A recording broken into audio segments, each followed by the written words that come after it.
Thanks to a fantastic recommendation from one of you guys, I just watched all 3 seasons of Mr. InBetween, an Australian TV show produced for FX, and damn, it was absolutely fantastic. I can't wait to tell you about it. See you on the other side.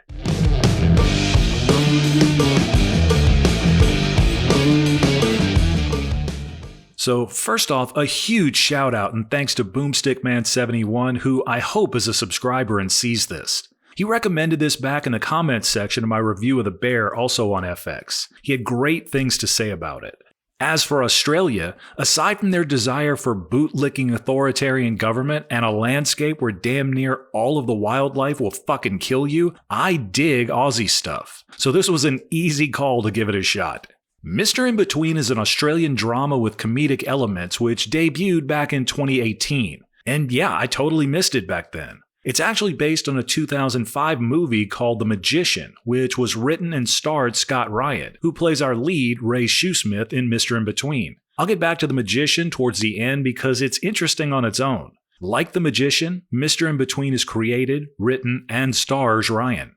Ray is a freelance hitman who lives in the suburbs of Sydney. When he's not at work, Ray is attempting to raise his young daughter, Britt, along with his ex-wife, take care of his terminally ill brother Bruce, tries to look after his well-meaning but dim-witted friend Gary, and be a loving and available boyfriend to his new girlfriend Allie. It reminded me of what was initially intriguing about The Sopranos years ago, watching Tony be both a vicious mobster and a father and husband, and trying desperately to make it all work. Mr. InBetween does this equally as well. The show ran 3 seasons and only logged a total of 26 episodes. But kind of like Fawlty Towers, it's not the number of episodes that matter, it's the quality of those that exist. And wow, Mr. InBetween makes the most out of not only the small number of episodes, but the short length of each. Runtime for each episode stays under 30 minutes, so you can burn through them all quickly. I'm really hesitant to tell you much about the show plot-wise. The entire series really does just revolve around the show's basic premise of following Ray on his day-to-day. And while that does make us witness to some fantastic situations, the show really shines more on how it does what it does, rather than what the story is, if that makes sense.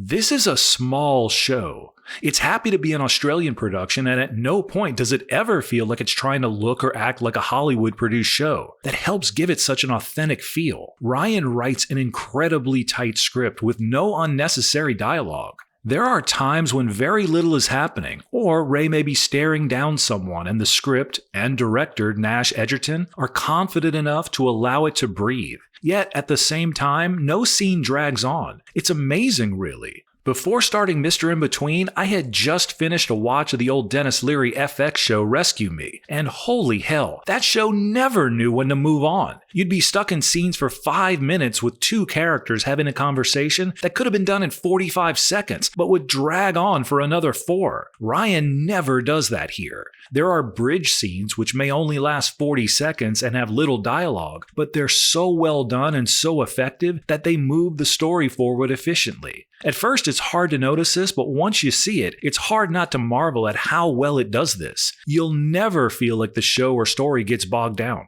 In that regard, storylines come and go, issues get resolved, and sometimes relationships end, but they end in a natural way without any desire to do what would be typical of a TV show, and it's all done so effortlessly.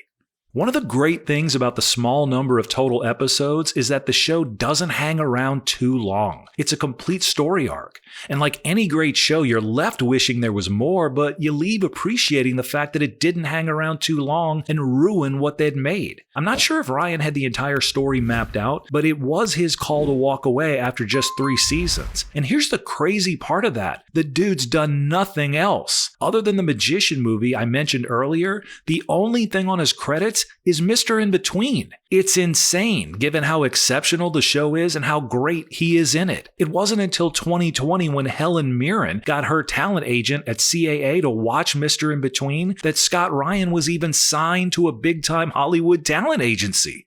Despite all that, the cast is so exceptionally good. Ryan is just fantastic as Ray, and much like James Gandolfini as Tony Soprano, Ray walks that fine line between violence and family life so flawlessly. His performance is so subtle and funny and scary and heartfelt. This isn't so much a character on a TV show as it is a real-life person. Justin Rosniak as his best friend Gary is funny as hell, but like Ryan, plays him so well that he too seems like a real person. Brooke Satchwell plays his girlfriend Allie, and she's really good as well. Plus, it is shocking just how much she looks like The Walking Dead's Lauren Cohen.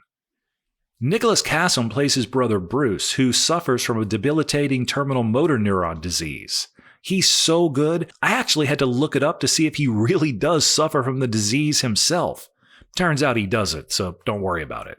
Even the young girl who plays his daughter Brittany, Chika Yasamura, is solid, and child actors are always hit or miss. The highlight, though, is seeing Damon Harriman as his boss, Freddy. If you found my channel because of the various videos about Justified, you'll know how much I love that show. So to see the actor who brought Dewey Crow to life speak and act in his native Australian accent is just so awesome to see. It's almost hard not to see and hear Dewey pretending to be Australian. Fuck! Jesus. Kill the fucking thing, will ya? Fucking relax, mate. Kill it! Yo, you fucking smart ass. I'll give you $50. Just kill it.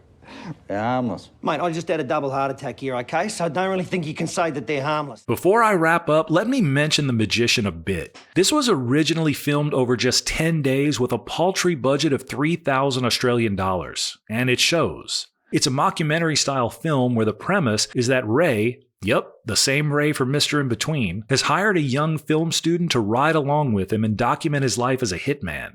I watched it right after finishing the final episode of Mr. InBetween, and you can feel the bones of the show here despite it being different. Ryan is different, but I guess it's mostly just him being a younger guy in it. He's mouthier, he's more brash, less calm and collected. It's a solid watch to go back and see where it all started, so if you'll take my advice and give Mr. InBetween a watch, I'd recommend finding The Magician to finish up. If you do, not only will you get to see a proto version of the show, but you'll definitely see a few storylines that they reused for the show. That said, the show is not directly related, which is to say the show is not a reboot or sequel to the movie. Ryan and Edgerton simply took that old story and revamped it for the show, and absolutely crushed it. So once again, thanks to Mr. Boomstickman71 for the push to watch this one, and I cannot recommend it enough to you guys here. It's a shame so few saw this because it's right up there with some of what we'd consider absolute classics over the past 20 years. It is tremendously good, and I'm still thinking about it a week after finishing it. Do yourself a favor and knock this series out, and come back and let me know what you think. Until next time, thanks for watching.